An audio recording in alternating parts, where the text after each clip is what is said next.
Hi guys, welcome back to the channel Totally Magic. If you haven't been here before, you're new, then consider hitting the subscribe button. Also the little bell next to it, that way you're always informed and notified when we do upload a new trick. So today's trick is what is known as one of the classics among magicians, as you've probably seen from the title. So let's get straight into it. You introduce a deck of cards. Please help me out, and if you would like to take those cards out, examine them and shuffle them.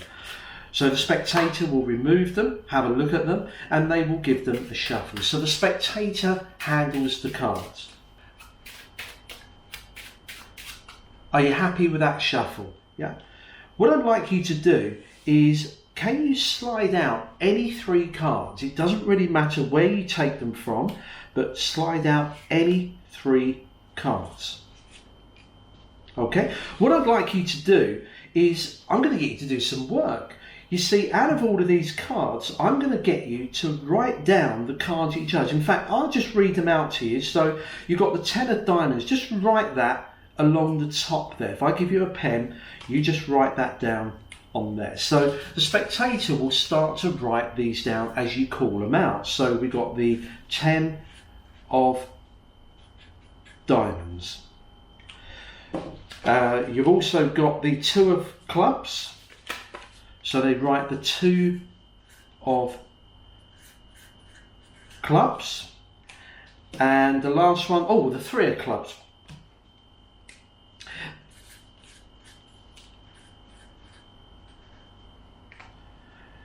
Now what I'm going to do, because we don't need these, we're going to put these back into the pack in different parts, and I push them in, and we'll even shuffle them to lose them in the pack. Can you just tear each of these like that and fold these up into a little packet? You see, you've made 3 random choices from a randomly shuffled deck that you handled. I'd like you to put all of these in your hand and shake them up and remove one of the pieces of paper. Now they can remove any of these. Put it down there. Get rid of the other pieces of paper. We don't need those. You chose 3 random cards. You've now picked one of those. Can you open up which one you picked? Okay, I don't know if the camera can see that, but it's the 2 of clubs is what you picked. We shuffled them into the pack. I would now like you to take these cards and have a look for the card. And as they go through, they begin to realise that as they're dealing, that the card that they selected freely just happens to have vanished. There's a 2 of spades, but there doesn't appear to be a 2 of clubs. The one card that they chose and wrote down and picked just happens to have vanished. You see, out of all of these cards, in my wallet here is one card and one card only out of here. Remember, you had a choice of any of these cards, and there is one card in my wallet. The card to wallet, what was the card? The 2 of clubs, and there is the missing 2 of clubs, and that is a classic among magicians, the card to wallet. So here is a tutorial for this card to wallet. As I mentioned before in the performance, it is a classic among magicians, and it's a trick that I've always avoided performing. Being a hobbyist, amateur, one thing I can never do, I don't think my hands were invented for this, and that is to palm cards. So any trick that involves palming a card, I never do. I just can't palm convincingly. So I needed a variation of this classic that didn't involve any sleight of hand in that form. This, I think, works. On the video it probably doesn't come across quite as well, but trust me, I have done this numerous times over the past, I would say 3 or 4 years since I learned it, since it was shown to me. So I just wanted to share it with you guys as well. You might find it useful as well. It's a little bit cheeky, I will say that.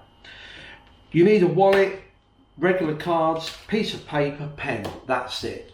Sounds like an arts and crafts video, doesn't it? But this is what you got.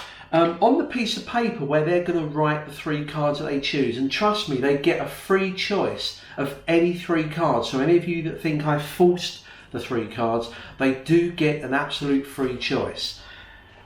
They're going to write them on a piece of paper, and we do need them to tear the paper up. To help it, what I do is I fold this into 3, like this.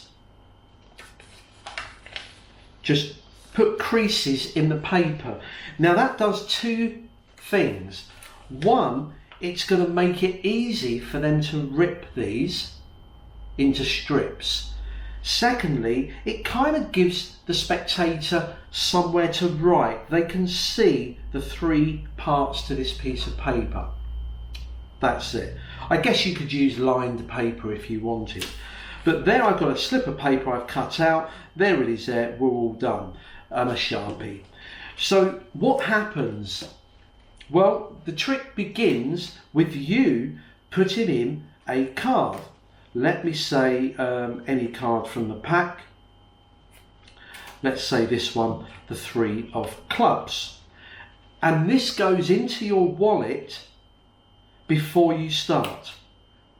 That's all done.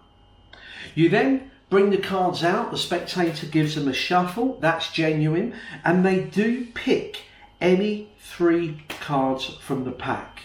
Okay, any 3 cards from the pack. We get rid of those.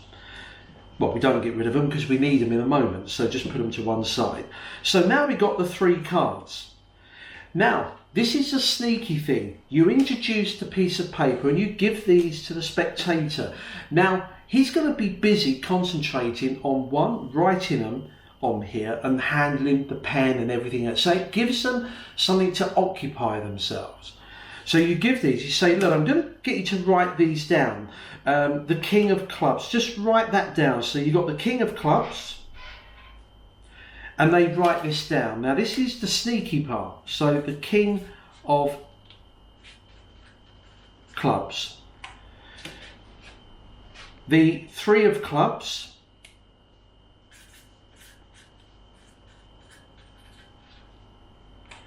And the, oh, you've got another club as well. That's 7 of Clubs.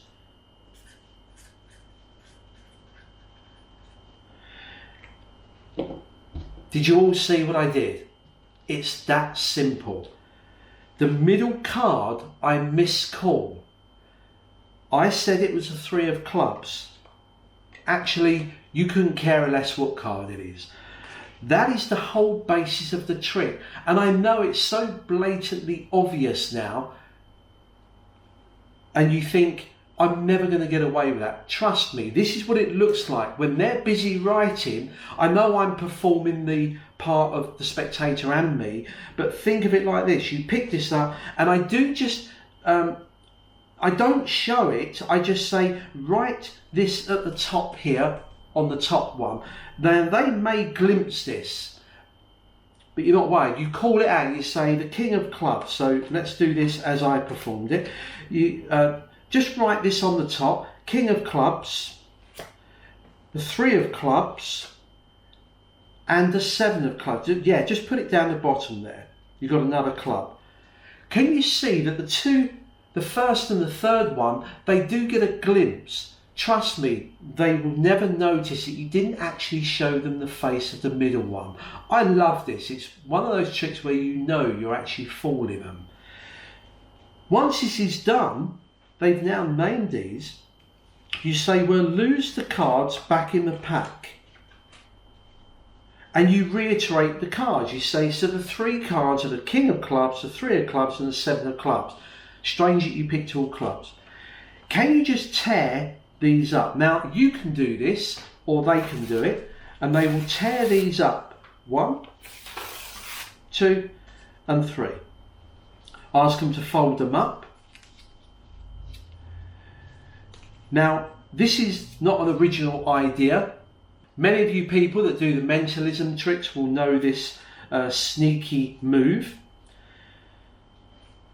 If you look closely, I got them to write the card that I miscalled onto the middle of the paper, and that's because, now I know the camera's not going to pick this up, but I can see that this is the middle slip because it's got jagged edges on either side where it was torn.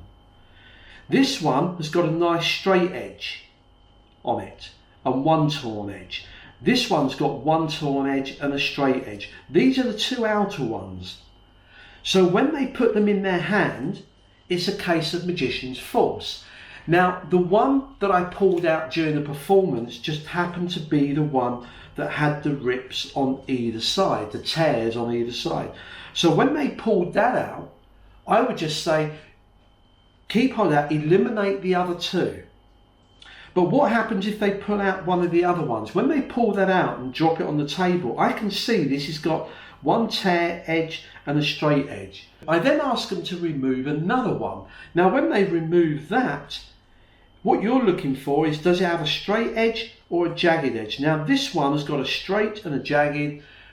Listen guys, I'm not going to explain this in depth. You know where I'm going with this. It's a magician's choice move. So once I see that, I tell them to keep a hold onto the one in their hand as I get rid of these. They've eliminated two pieces of paper. They end up with the 3 of clubs, the one with the tears on there. If they remove a straight edge one and the 3 of clubs, which has got the tears on both sides, then of course you say, get rid of the one that you're holding, grab one of these, and if they grab the one, I then say we'll get rid of that. Whatever happens, you're forcing, by magician's choice, this one here. Play that how you want. But once you've got that, the trick's over. The rest of it is performance. And they open it up, they see the 3 of clubs. Of course, they never chose a 3 of clubs. You ask them to find it. They go through, they can either do it this way, they won't see it. They can even deal them up. I actually prefer them. I know in the performance I dealt them face up, but I think it's better that they go through looking for it. And they'll be looking for it and I say, you sure it's not there? Here's my wallet. Now, by the way, guys, did anyone fall for the sucker move that I did just to try and trip you guys up, just for a bit of fun? When I tapped this on there, did any of you think that something was sneaked from here to here? But you can say here in my wallet is the chosen card, the 3 of clubs. I think this is a great alternative to the more professional versions of card to wallet. I know the ones that involve sleight of hand look and feel a lot better than this, but as an amateur I quite like this. It's simple to perform, there's no worrying about palming or anything, and apart from just miscalling the middle card, the rest of it is pretty easy. I hope you enjoyed that. If you've got any suggestions how it can be improved or different variations, as usual guys, share them with the community. Put some comments below this video, and I look forward to seeing you again on the next trick. Till then, have fun.